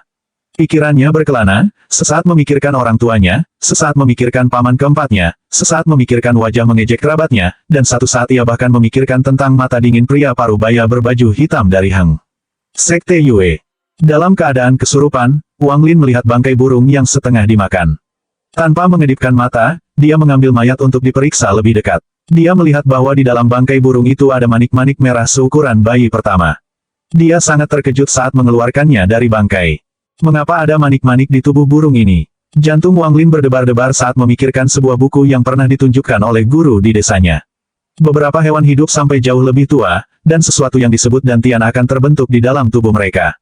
Jika seseorang memakan dantian, hidup mereka akan diperpanjang, dan kekuatan mereka akan meningkat. Bahkan anggota badan yang telah dipotong akan tumbuh kembali. Ketika dia melihat deskripsi itu, dia tidak mempercayainya, dan diam-diam mencemoohnya, tetapi sekarang dia tidak bisa tidak percaya pada mitos dan legenda sedikit lagi setelah bertemu dengan makhluk abadi. Jantung Wang Lin berdebar-debar cukup keras untuk terbang keluar dari dadanya. Jika manik ini benar-benar seperti dantian yang dijelaskan dalam buku, memakannya tidak hanya akan menyembuhkan luka-lukanya dengan cepat, tetapi juga membuatnya mudah untuk meninggalkan tempat ini. Bahkan lulus tes untuk bergabung dengan Heng Yue Sekte harus dimungkinkan, setidaknya dia akan bisa lulus tes ketekunan. Tapi manik itu sangat keras. Sepertinya tidak bisa dimakan. Dia menggunakan beberapa kain compang camping di tubuhnya untuk membersihkannya, mengembalikan warna aslinya. Manik abu-abu, dengan 5 awan terukir di atasnya, terungkap. Itu terlihat sangat tua. Wang Lin sangat kecewa, tidak mau menyerah, dia menggigit manik-manik itu, lalu diam-diam menertawakan dirinya sendiri. Taizu, kamu terlalu delusi. Bagaimana mungkin beberapa burung acak yang kebetulan terbang memiliki dantian? Petik 2. Wang Lin menghela nafas. Di luar sudah gelap. Dia merasa lelah dan tertidur dengan manik-manik di sampingnya dan tulang binatang menutupi lantai. Karena sekarang sedang turun, suhu turun sangat cepat, terutama di daerah pegunungan. Udara dingin memasuki tubuh Wang Lin. Dia meringkuk, dan malam berlalu dengan cepat. Keesokan paginya, sinar matahari mengintip dari luar gua saat matahari terbit. Beberapa tetes embun berkilau keluar dari manik-manik di sisi Wang Lin. Saat embun berkumpul, itu menetes ke tulang-tulang di dekatnya. Setelah beberapa saat, Wang Lin bangun. Bukan hanya lengannya yang masih membengkak, kondisinya sepertinya semakin parah. Wang Lin duduk di lantai, merasa sangat tertekan. Wang Lin bergumam pada dirinya sendiri, apakah saya akan terjebak di sini seumur hidup saya? Dia perlahan menoleh dan memperhatikan embun yang menumpuk di tulang. Karena dia haus, dia dengan hati-hati mengambil beberapa tulang dan menjilat embun dari mereka. Manisnya embun cukup bagus. Dia tidak tahu apakah dia sedang membayangkannya, tetapi seluruh tubuhnya terasa hangat dan nyaman setelah meminumnya. Terutama luka di lengannya, ada perasaan nyaman dan gatal saat pembengkakan berkurang. Wang Lin menggosok matanya, dan melihat dari dekat lengannya. Pembengkakannya memang sudah turun. Dia dengan cepat melihat tulang di sekitarnya tetapi tidak dapat menemukan lagi dengan embun di atasnya. Pada saat itu, dia tiba-tiba memperhatikan manik itu dan melihat tetesan embun di atasnya. Dia ingat bahwa semua tulang yang memiliki embun ada di sebelah manik-manik. Dia dengan lembut mengambil manik itu, dengan jantungnya berdebar-debar, dan menggulung manik di lengannya untuk menyebarkan embun secara merata. Gelombang perasaan sejuk dan menyegarkan datang dari lengannya. Wang Lin menatap lengannya tanpa mengedipkan mata. Setelah beberapa saat, matanya bersinar. Bengkak di lengan sudah turun. Dia mencoba melambaikan tangannya. Meskipun masih ada rasa sakit, itu bukan masalah besar. Manik batu ini pasti harta karun. Wang Lin sangat terkejut, bab 09 menuruni tebing. Selama beberapa hari berikutnya, Wang Lin mengandalkan burung yang tersedot ke dalam gua dan berceceran di dinding untuk makanan. Dia menghabiskan sebagian besar waktunya dengan cermat mengamati manik-manik batu. Setiap kali embun muncul, dia akan mengoleskannya di lengannya. Dia melakukan ini sampai lengannya pulih sepenuhnya. Dia tahu embun ini sangat berharga, jadi dia mengumpulkan beberapa di tengkorak burung. Pada hari ini, dia memercikkan embun yang telah dia kumpulkan selama beberapa hari terakhir ini pada selembar kain dan dengan hati-hati membengkokkan manik-manik di dalamnya. Setelah memastikan itu tidak akan jatuh, dia tiba di pintu masuk gua ketika kekuatan hisab berhenti. Dia menggunakan giginya untuk merobek pakaiannya dan mengikatnya menjadi satu, lalu mengikat satu ujung ke batu dan ujung lainnya di pinggang dan perlahan-lahan turun. Wang Lin telah turun sekitar 5 atau 6 meter ketika tangannya tergelincir. Tubuhnya jatuh dengan cepat, tapi untungnya pakaiannya keras dan memberinya waktu untuk berayun ke arah tebing dan meraih dahan sebelum kainnya robek. Keringat dingin membasahi dahi Wang Lin. Ketika dia melihat ke bawah, dia memperkirakan bahwa dia masih setinggi 20 meter. Dengan satu tangan, dia meraih sebuah dahan dan dengan tangan yang lain dia meraih kain dan mengikatkan kain itu ke dahan, baru kemudian dia merasa lega. Dia dengan hati-hati bergerak kembali ke tepi tebing dan kemudian mulai turun lagi. Ketika dia berada 10 meter dari tanah, kain itu telah meregang hingga batasnya, Wang Lin melompat tanpa berpikir 2 kali. Pakaiannya tidak dapat menahan beban dan mulai terbelah, tetapi tetap membantu meringankan kejatuhan. Wang Lin merasakan angin membelai wajahnya saat turun, serta cabang-cabang yang patah di bawahnya, memperlambat kejatuhannya. Dia memposisikan tubuhnya tepat saat dia mendarat, jari kaki mengarah ke bawah, dan berguling menjadi bola saat dia menyentuh tanah.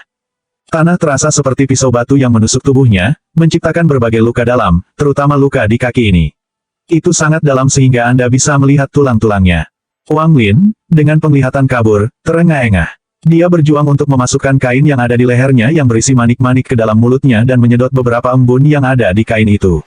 Setelah beberapa saat, dia berjuang untuk duduk dan, dengan tangan gemetar, mengambil kain itu dan meremasnya di atas luka di kakinya saat beberapa tetes embun keluar. Perasaan sejuk terpancar dari tempat luka itu. Setelah melakukan semua ini, Wang Lin jatuh ke tanah dan berdoa agar tidak ada binatang buas yang menyerangnya sebelum dia pulih. Saat itu, dia mendengar teriakan dari kejauhan. "Taizu, kamu di mana?" Wang Lin tercengang. Dia mendengarkan dengan saksama dan menyadari bahwa itu adalah suara ayahnya. Tanpa waktu untuk berpikir, dia menggunakan semua kekuatan yang tersisa di tubuhnya untuk berteriak, "Ayah! Aku di sini!" Pelangi mendekat dari kejauhan, mengelilingi tebing dekat Wang Lin untuk beberapa saat lalu turun. Pedang cahaya turun dan menghilang, mengungkapkan murid Hang Yue Sekte dengan ayah Wang Lin di lengannya, mengerutkan kening pada Wang Lin. Ketika ayah Taizu melihat putranya, dia langsung menangis. Dia berlari ke arah Wang Lin dan memeluknya. Sambil menangis dia berkata, "Taizu, apa yang kamu pikirkan? Mengapa Anda harus begitu keras kepala? Pernahkah kamu berpikir tentang bagaimana orang tuamu akan hidup jika kamu mati?" Petik 2. Wang Lin tercengang. Setelah memikirkannya, dia menyadari bahwa ayahnya salah paham, dan berpikir bahwa dia mencoba bunuh diri. Setelah melihat dirinya sendiri dan melihat betapa babak belur tubuhnya, dia tidak bisa menahan tawa pahit. Murid Hang Yue Sekte, nama keluarga Zhang, menatap Wang Lin. Dia melihat ke tebing di atas dan melihat pakaian yang telah robek tadi. Dengan beberapa lompatan, dia memanjat hingga mencapai gua. Dia merasakan suatu kekuatan mencoba untuk menyedotnya dan menunjukkan ekspresi terkejut. Namun, dia dengan cepat pulih dan melompat ke bawah seperti kekuatan itu bukan masalah besar. Dia berkata, dengan rendah, "Anakmu ingin bunuh diri tapi diselamatkan oleh kekuatan hisab alami dari gua. Sekarang Wang Lin telah ditemukan, mari kita kembali ke sekte dan minta tetua membuat keputusan." Petik 2. Murid Hang Yue Sekte menggulung lengan bajunya, meraih 2 putra ayah, dan dengan cepat meninggalkan tempat itu. Setelah beberapa saat, mereka sampai di kaki gunung sekte Hang Yue, lalu menaiki tangga dan mendekati puncak.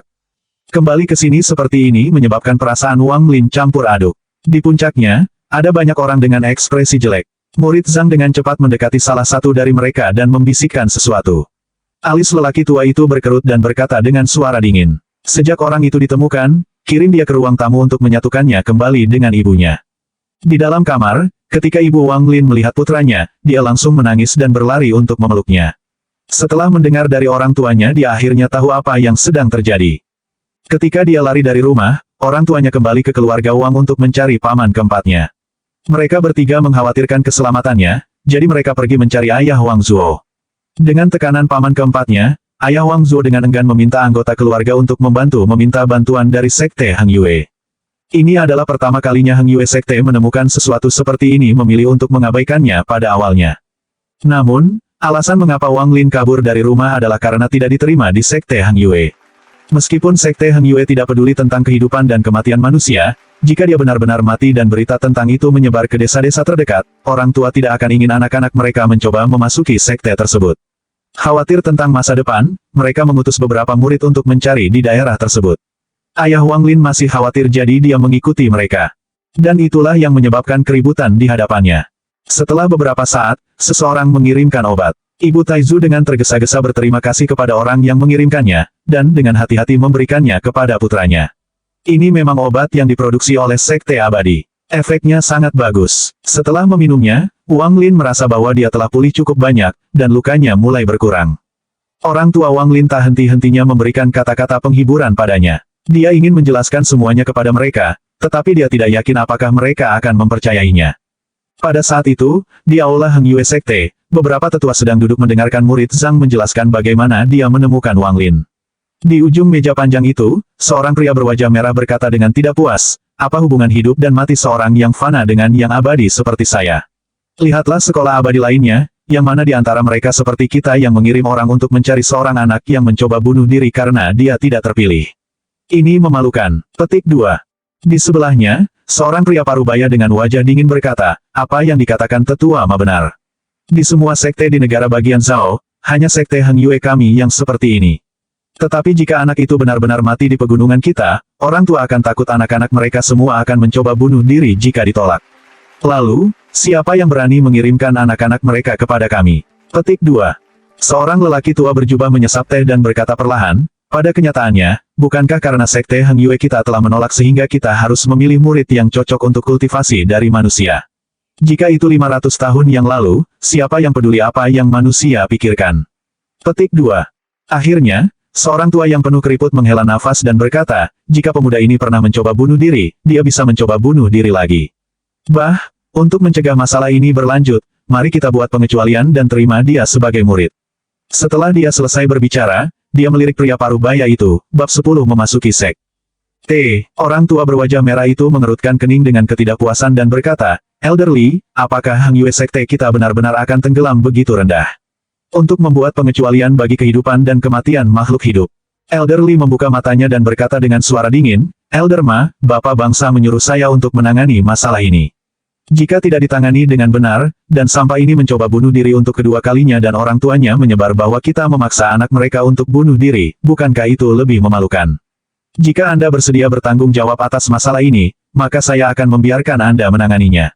Petik 2. Pria parubaya itu dengan cepat mencoba untuk berdamai dan berkata, tidak perlu berdebat. Mengapa kita tidak membiarkan dia menjadi murid dulu, kemudian setelah 8 atau 10 tahun, ketika dia gagal untuk terus berkultivasi, kita dapat mengirimnya kembali dan tidak akan ada masalah. Petik 2. Orang tua berjubah menjawab, jika pemuda lain mengikuti, apa yang akan kami lakukan? Pria parubaya itu terkekeh dan berkata, ini adalah tugas yang mudah.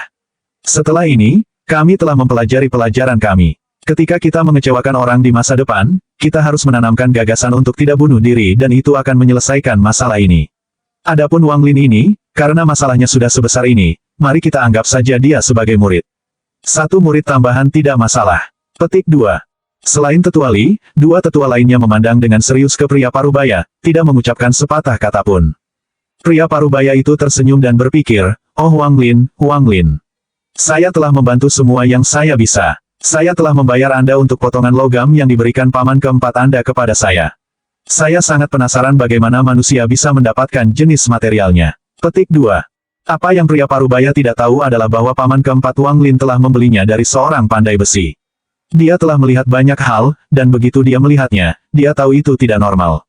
Kali ini, untuk membiarkan Taizu bergabung dengan Heng Yue Sekte, dia membawanya keluar. Adapun untuk apa logam itu digunakan, dia tidak tahu. Sepotong logam mengubah nasib Wang Lin. Ketika berita itu sampai ke Wang Lin, dia tidak bisa mempercayainya. Dia entah bagaimana diterima sebagai murid tanpa alasan yang jelas. 2 hari kemudian, dia melihat orang tuanya pergi dari Sekte Hang Yue. Setelah melihat kegembiraan di wajah orang tuanya, dia memutuskan untuk serius berkultivasi di sini. Namun, cara berpikirnya berubah setelah orang tuanya pergi. Dia diam-diam dipanggil ke tempat di mana para murid mendapatkan pekerjaan mereka ditugaskan dan melihat seorang pemuda yang tampak licik. Wajah pemuda itu penuh penghinaan. Dia menatapnya dan tertawa. Jadi, Anda adalah Wang Lin, anak yang menjadi murid dengan bunuh diri. Wang Lin diam-diam melihat pemuda yang menantangnya.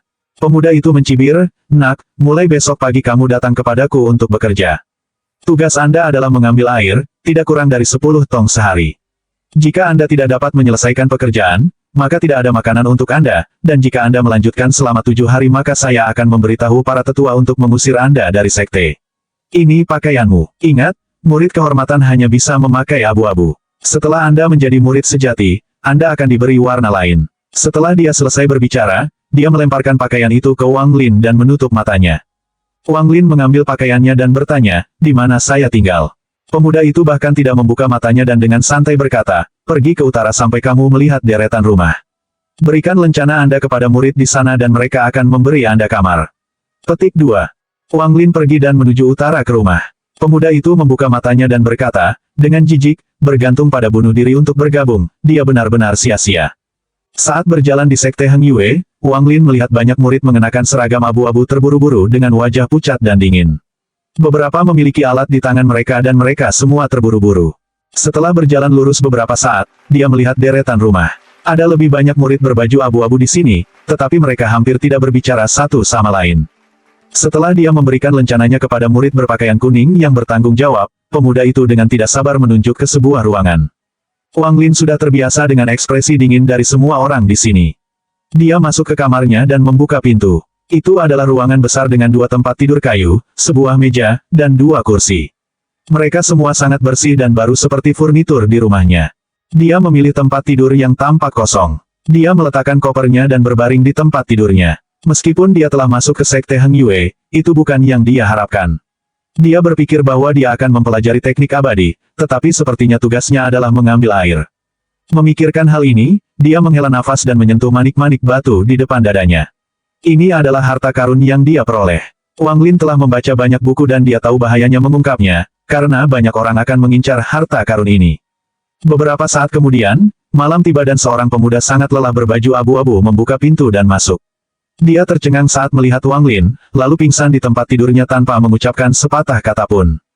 Wang Lin tidak peduli. Dia tahu bahwa dia harus bangun pagi. Dia menyentuh perutnya, lalu mengeluarkan beberapa ubi. Orang tuanya membawakannya untuk dia makan ketika mereka pergi mencarinya, dan karena dia diterima, orang tuanya memberikan semua sisa makanan kepadanya.